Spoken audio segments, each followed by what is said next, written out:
One thing that bothered me about last week's video regarding the Seagull 2824 clone was that there was an amplitude drop following the service.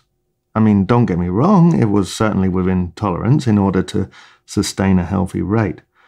But I could not leave it at that.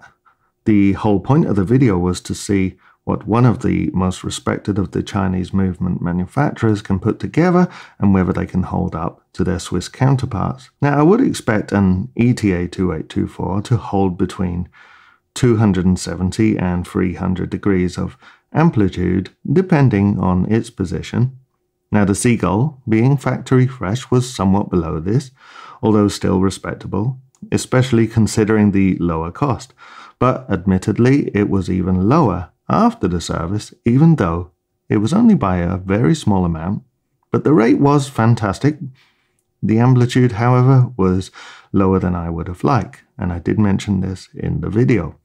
And of course, I could have left it at that. It was still within tolerance and would have been fine, but I wanted to know if it could be better. Now, one of the problems I have when producing these videos is the fact that I have a big 100mm macro lens slap bang in front of me.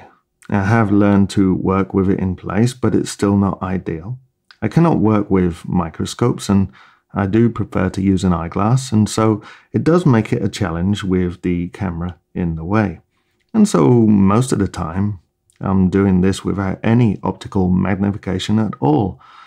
And so I decided to go back to this movement off camera and work out the kinks.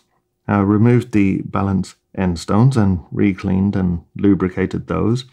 Now, one thing to watch out for with these shock settings is to make sure that the setting is indeed sitting perfectly straight once replaced. Now, this is something which can be easily missed, as even if it's slightly off, it will cause a drop in amplitude. Now, fitting the shock spring can cause the setting to shift, so that's something to watch out for. And slightly pressing down on the end stones with some pegwood can encourage the setting to sit correctly. And once this was done, I moved my attention to the train of wheels. Now, actually, I noticed when editing the video that I may have over-oiled the extended seconds wheel pivot. This is not something I noticed whilst I was assembling it, but it was quite clear after the fact, and when I saw the job on the large monitor screen. I could not allow that to slide, of course, so I removed the wheel and I dealt with that problem. Now, the last thing is somewhat of a confession.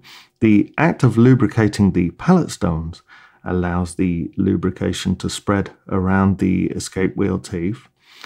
It is usually good practice to allow the movement to run for 1 or 2 minutes after lubricating the pallet stones, but then remove the pallets again and clean those and replace them dry and without lubrication. My confession is I neglected to remove the pallets, clean them and replace them as per my normal method. And so with all these issues corrected, let's take a look at what this movement can really achieve, and I think you will be as pleased as I am with the result.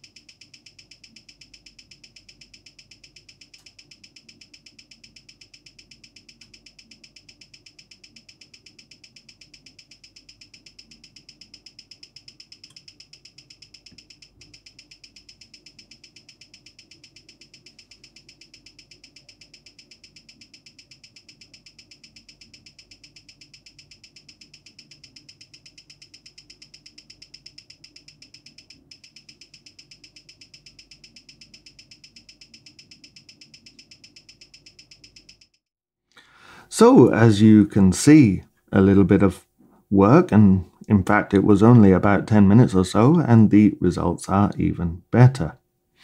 Now, I have been reading through the comments on the last video, and thank you so much for your Christmas and New Year wishes. And several people talked about the STP-111 movement, which is another 2824 clone. Now, I've not worked on one of these to date, but if I can get my hands on one, I would be very interested to see how those compare.